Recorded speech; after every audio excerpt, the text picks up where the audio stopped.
لله رب العالمين والصلاة والسلام على رسولنا محمد وعلى آله وصحبه أجمعين.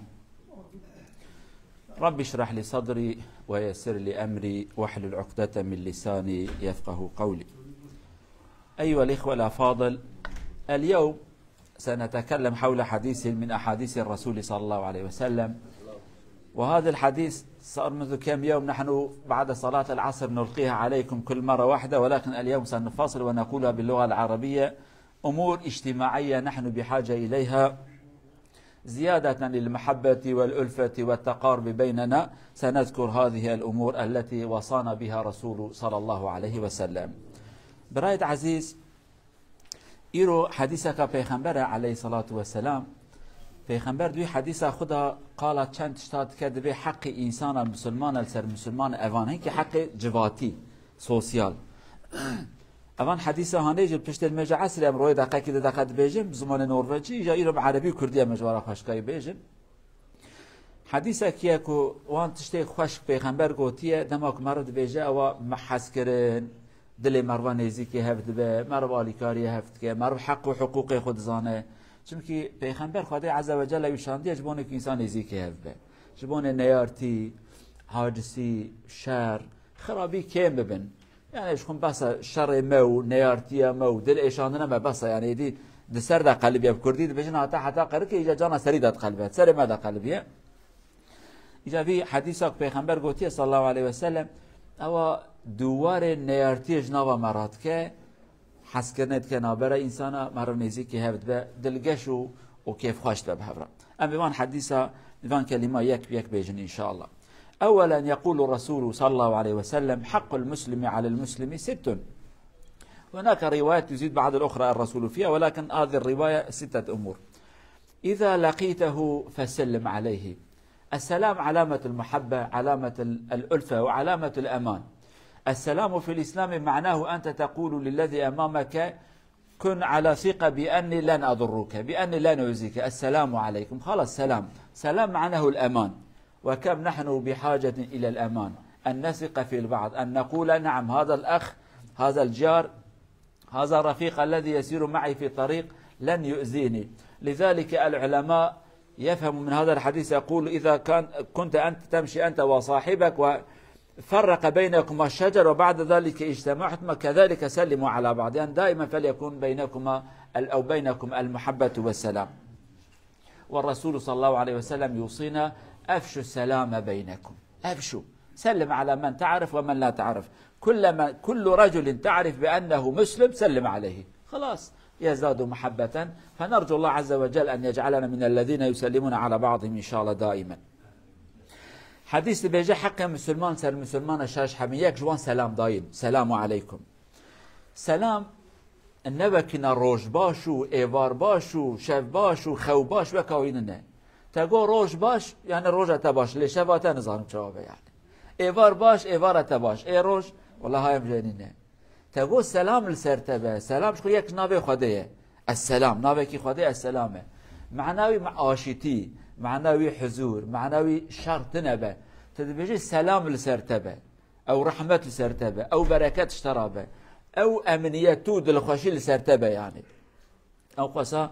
تشتكي خوشه. حتى وقت پیغمبر ده عليه الصلاة والسلام يكتي دبجا صباح الخير كلمة كوي، يعني پیغمبر ده نبي صباح الخير يجي كلمة كوي دبي خدا عز وجل كلمة بخير تذكر يا نسي بي السلام عليكم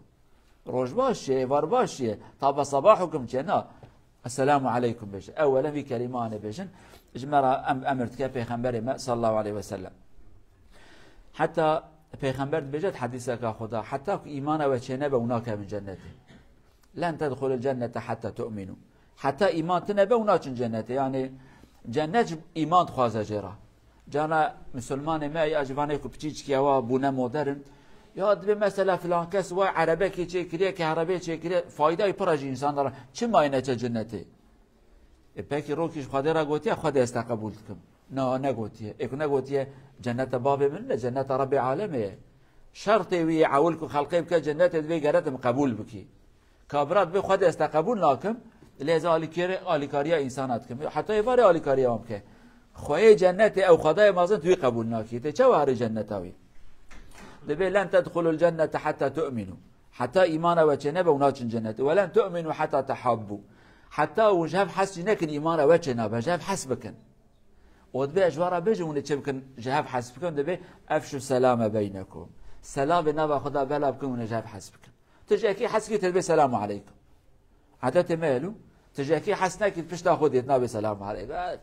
حتى جانا يك سلام بدنا تجي عاجز بيتنابي عليكم السلام أما أوجنا راسته سنة سلام داين سنة السلام عليكم جواب وجه فرزة بجوا عليكم السلام سلام سنة جواب فرزة برافيج برمضة به يكي تجي حسبك انك يقول سلام عليكم قالت بيجي عليكم السلام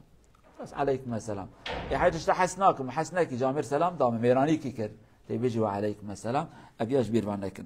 طبعا من ناحيه السلام السلام بدء السلام سنه ولكن الرد عليه يجب عليك ان ترد فلنعلم السلام عليكم 10 حسنات ورحمه الله 10 وبركاته 10 يعني 30 حسنه فإذا أحببت أن تتاجر مع الله عز وجل سلم على أخيك وطول في السلام السلام عليكم ورحمة الله وبركاته فالله يعطيك 30 درجة من الحسنات تجارة بسيطة جدا مع الله والله يعطيك مكافأة كبيرة سلام داين تقوى السلام عليكم ده يحب خير اشتراتين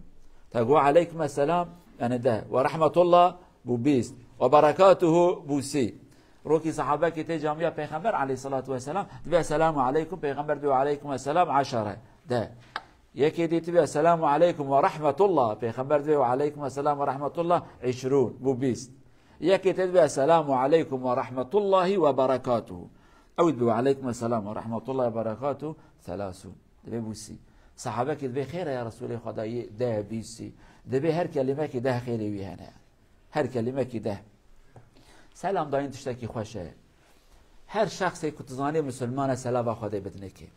عادت کی من مسلمان بشکی چه بیه دبی از ناس ناکم بی کابرای یعنی زانه مسلمانه فقط از ناس ناکم السلام نادمه که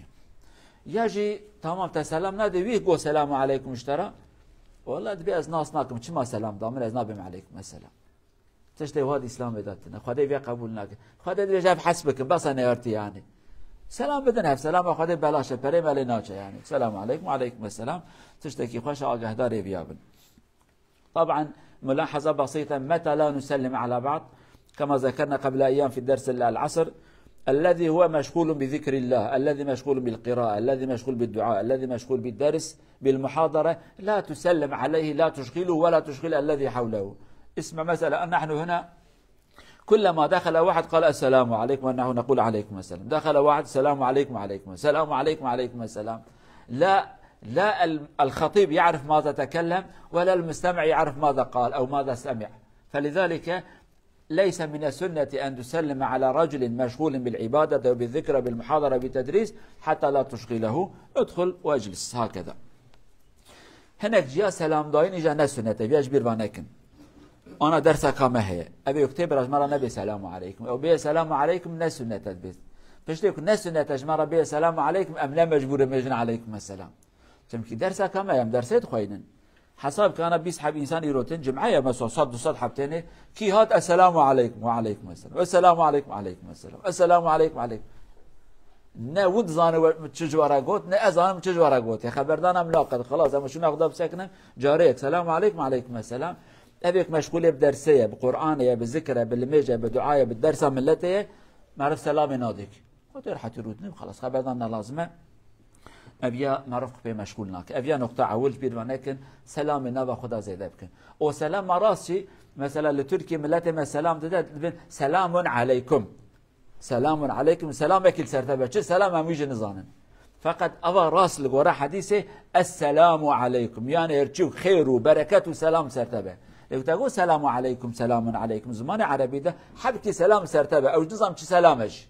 جراماتيك زمان عربي قواعدي السلام عليكم هرتش خير وبركه كبابني ابياش بيرفانكم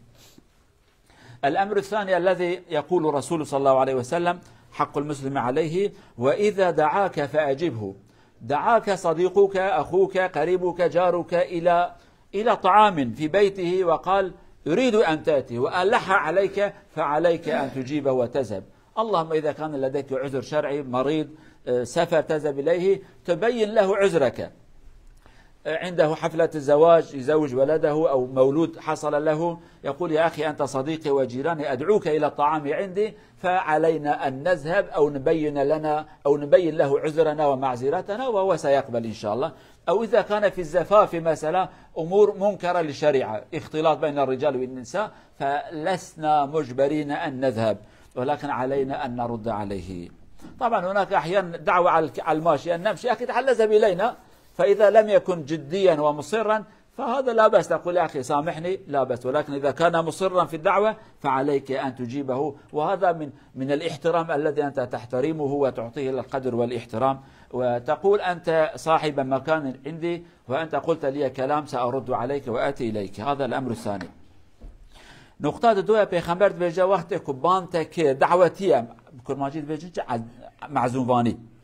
قابا كشترا قوارا بري مرمهر مالا ما نانا كي من شكريه مولودا منها لا من شيء زواج لا منها ادخازم توري انا تدي الدنيا بيجا تشي ورقاج مرفرات شينن لا متزوجه كجا متزوجه بري متزوجه مولوده كما هي اولادك ما تشي بيان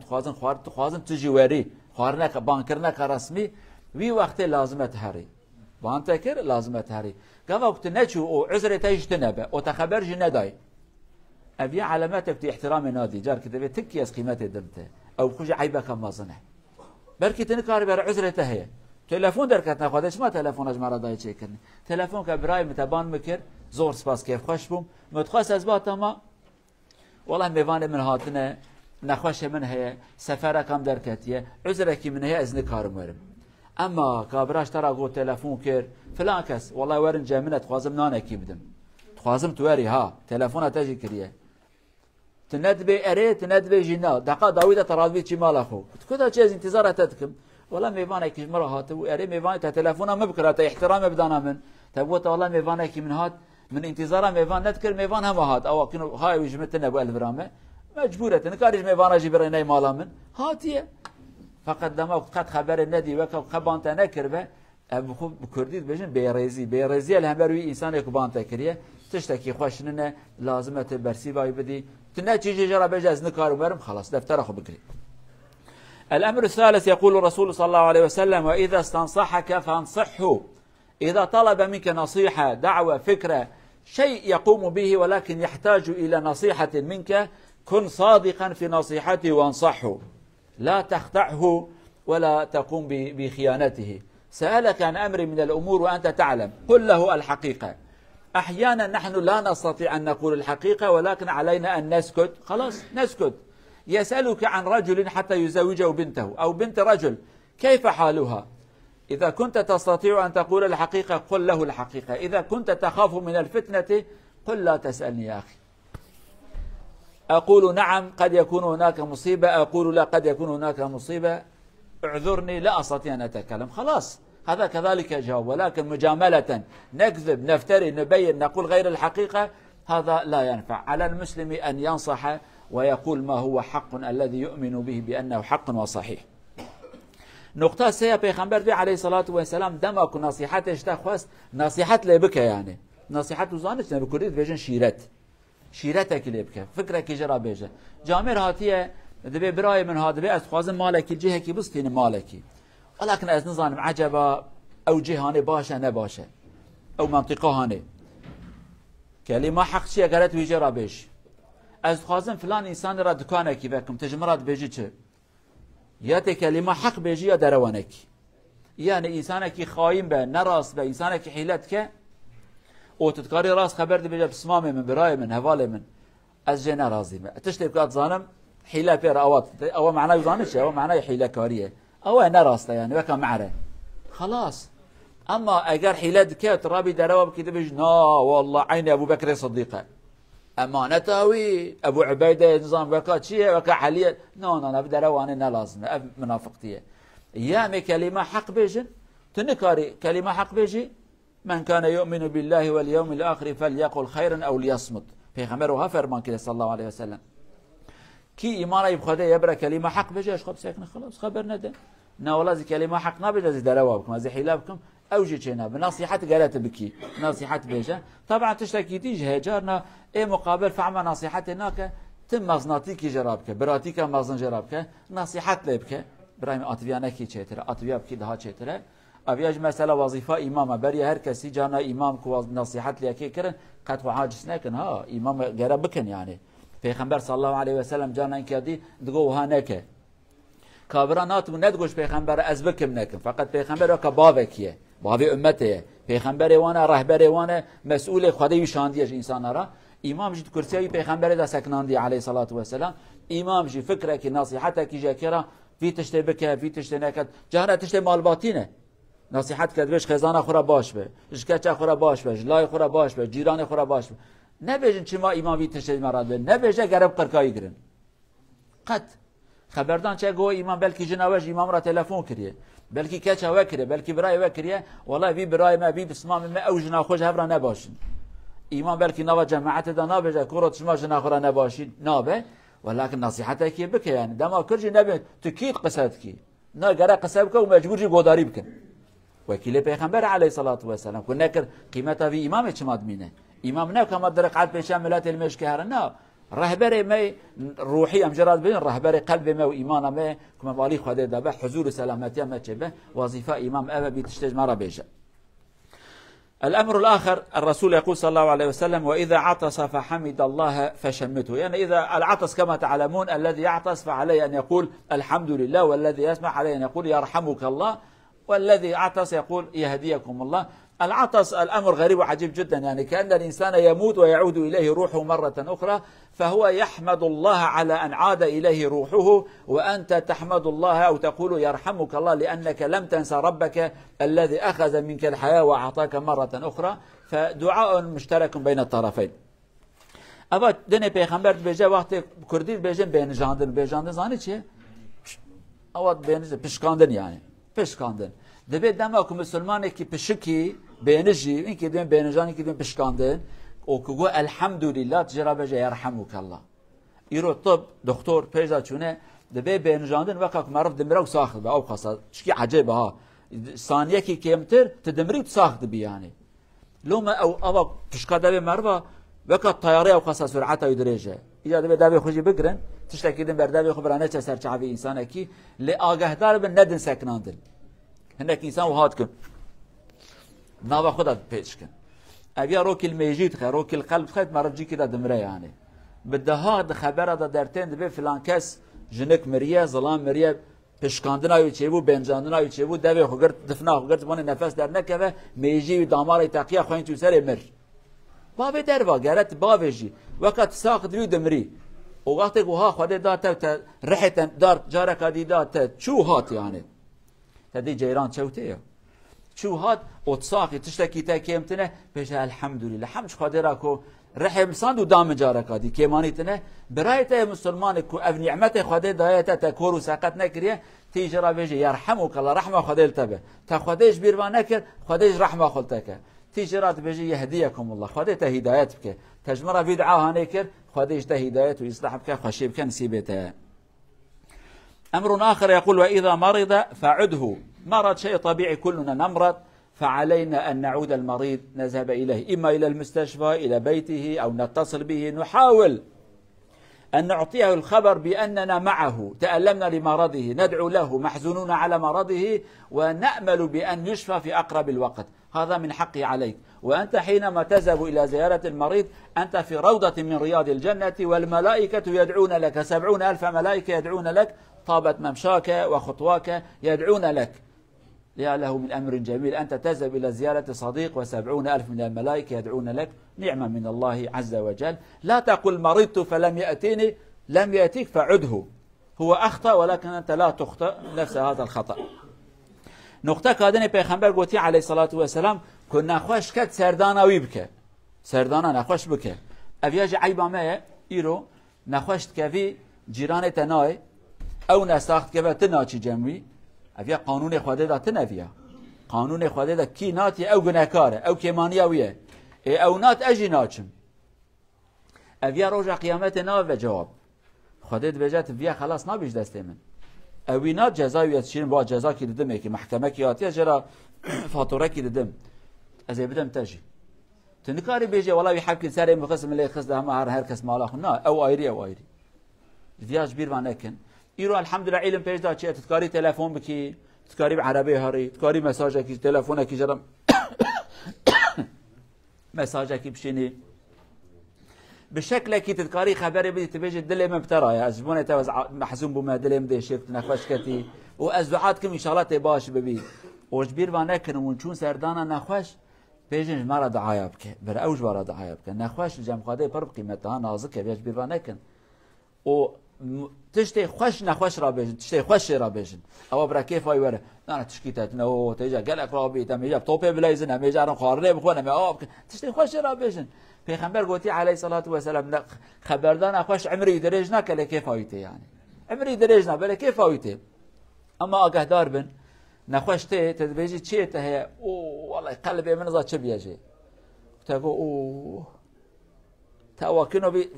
دا تاواكنو ته ميرك مر خلاص مرها وهانك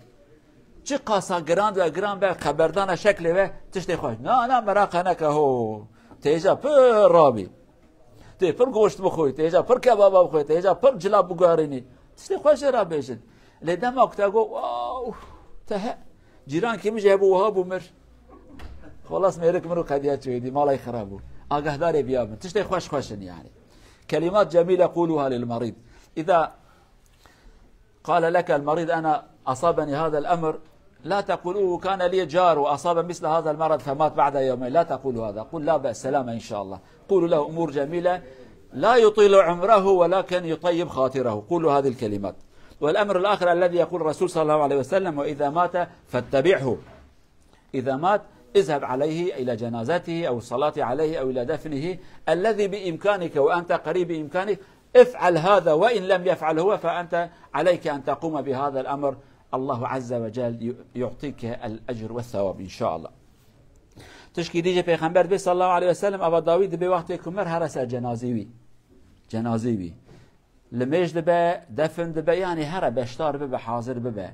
پیغمبر عليه الصلاة والسلام دبيت هري حاضره لميجا جنازه بي قاسي چيا يحد خده خيره دته چيا يحد وندي تيك دتنا حاجه زانن چيا كه مازن القرى السعودي دماغ دبيجا تهري لميج بكي حتى قبرستان بيرا هري قاسي دت چيا خده خيره دته كيف خوشيه تعزيه كي مري تعزيه هرن تعزيه بكنا اقدار او كاله ممريه با پير ممريه دايكان مريه ناتيه بعيبه او نات عيبه ويبقوي كاش كنت سمانه شوي او نات تهره بريت امر نات تهرا بريبي بفي شكل راستي يعني كيماني كيمد من راستي زيدات او نات اناكم ينكر اناكم خبردان خبر نادم مرحبا نقول مرحبا نادم كي امام بنا عسكري شيطان وخلاص هدي امو شيطان بفرالي كاريه كده ما تكون اخر كريدي نا ابي انا حقه او نات كيمانيه جراته بكي خدای خير ومكافات دته اگه داره بيابن رب العالمين بان تشتي خوش بك حياتنا ان شاء الله بان نصيحته پیغمبر صلى الله عليه وسلم. هذه الامور المهمه المختصر ما قلناه في هذا الشهر علينا وعليكم ان نطبقها في حياتنا وان نحاول ان نكون كما يقول الرسول صلى الله عليه وسلم خير الناس افضلهم سلم عليهم اعنهم مد يدك العون اليهم اضحك في وجههم تبسمك صدقه في وجه اخيك امور مثل هذا نكون رجل طيب في المجتمع ان شاء الله. قالوا جماعه اخره خبردان ما تقدر ليفان تشبير ونكن خدای عز وجل ما بك انسان دليون با قلبه وان با رول كان بكرديت بجن رول كان انسان رول كان بن براج خبردان و كيف خوشي وره جه حركته و كيف خوشي ودلغشي بلابه جوان نيارتي وخرابي بلا نبه رب العالمين سلامتي الدين والدنيا بدا ما ان شاء الله خير وبركات رمضان كان سيب حتى جمعاتي بميلاد خير وخشيره ان شاء الله. وانا بكرمانجي سلام عليكم جوهره امير دفس مالتنا